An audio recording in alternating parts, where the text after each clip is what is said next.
جو ہم رمضان شروع ہوتے ہی بلکہ اس سے 3-4 روز پہلے ہی مہنگائی کا ایک نیا طوفان دیکھتے ہیں، ہر چیز کی قیمتیں بڑھ جاتی ہیں، ناجائز منافع خوری ہونے لگتی ہے۔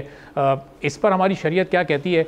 کیا احکامات ہیں اور ہم کس طرف جا رہے ہیں؟ بسم اللہ الرحمن الرحیم۔ اگرچہ کہ رمضان مبارک کے ختم ہونے پہ گفتگو ہو رہی ہے، لیکن چلیں دیر آیت درست آیت۔ دیکھیں، سب سے بڑا مسئلہ اس وقت یہ ہے کہ ہم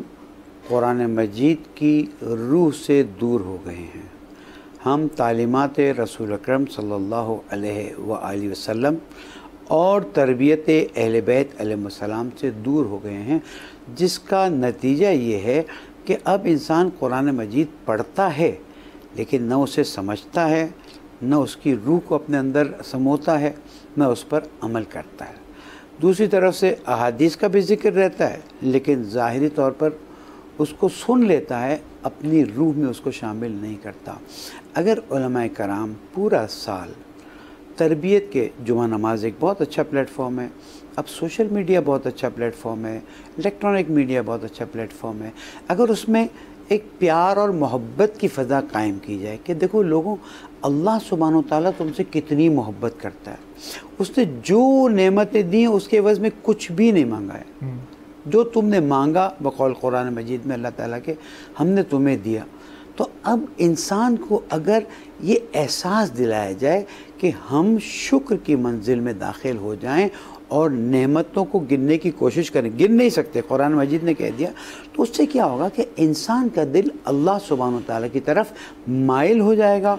رام ہو جائے گا، اور پھر احکام شریعت پر عمل کرنا بہت آسان ہو جائے گا۔ دیکھیں قرآن مجید میں اللہ سبحانہ وتعالیٰ کیا فرماتا ہے؟ اللہ سبحانہ وتعالیٰ ارشاد فرماتا ہے، قُلْ إِن كُنتُمْ تُحِبُّونَ اللَّهَ فَاتَّبِعُونِي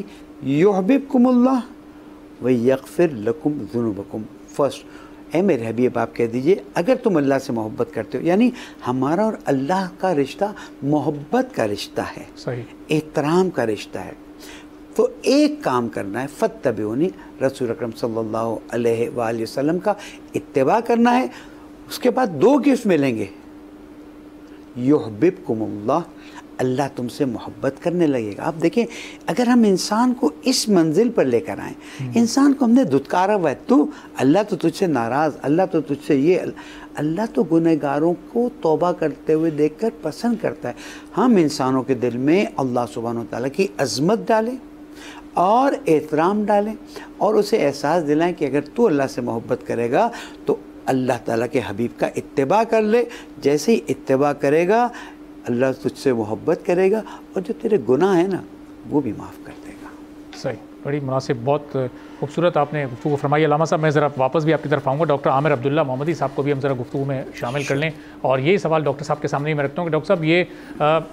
کیوں لوگوں کے دل شریعت کی طرف مائل نہیں ہوتے جب یہ ماہ مبارک شروع ہوتا ہے؟ ہم دنیا بھر میں دیکھتے ہیں کہ وہاں پر لوگوں کو سہولیات فراہم کی جاتی ہیں، مسلمانوں کے لیے آسانیاں پیدا کی جاتی ہیں، لیکن یہاں ہم دیکھ رہے ہیں کہ ایک مسلمان کی جیب خالی کر رہا ہے، وہ اس سے ناجائز منافع کما رہا ہے، اس کو پتہ ہے کہ میں یہ اپنی جو میں شے بیچ رہا ہوں، جو چیز میں بیچ رہا ہوں، اس پر میں اس کی اضافی قیمت لے رہا ہوں، لیکن جانتے بوجھتے بھی وہ ایک کام کر رہا ہے، تو پھر ایسے تمام لوگوں کے لیے کیا احکامات ہیں شریعت میں؟ بسم اللہ الرحمن الرحیم۔ بہت بہت شکریہ، آپ نے یاد فرمایا،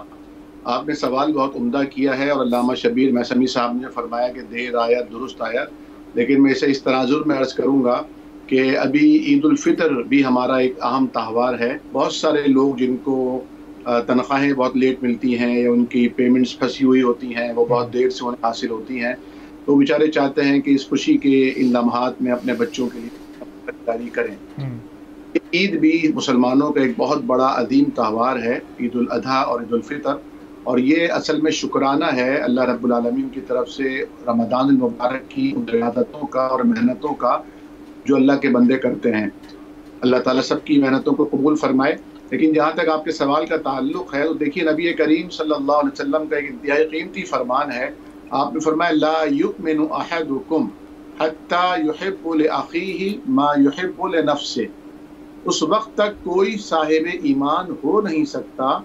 جب تک وہ اپنے مسلمان بھائی کے لیے وہ پسند نہ کرے جو اپنے لیے پسند کرتا ہے۔ جب ہم اپنے لیے یہ پسند کرتے ہیں کہ ہمیں بازار میں اونچے نرخ کے بجائے ارزاں قیمتوں میں اچھی کوالٹی کی معیاری چیزیں ملیں، تو ہمیں بھی پھر دوسروں کو ارزاں قیمتوں میں سستی اور معیاری چیزیں فراہم کرنی چاہیے۔ اس موقع پر رمضان المبارک میں جو عبادتوں کا موقع ہے، جو افطار اور سحر کا موقع ہے، صرف یہی ایک موقع ملا تھا احسان بداری کے لیے یا منافع خوری کے لیے، ناجائز منافع خوری کے لیے؟ یہ تو ثواب سمیٹنے کا موقع تھا، یعنی آپ کی تجارت بھی پروان چڑھتی اور آپ کو اس پر اجر اور ثواب بھی ملتا، لیکن ہمارے تاجروں کا اس طرف ذہن نہیں جاتا۔ یہ میں سمجھتا ہوں کہ ہمارے مذہبی طبقے نے، یعنی ہماری بھی شاید اس میں ایک کمزوری ہے کہ ہم نے عوام کا ذہن ثواب کا بنایا ہے، اور ثواب کا بھی وہ ثواب کا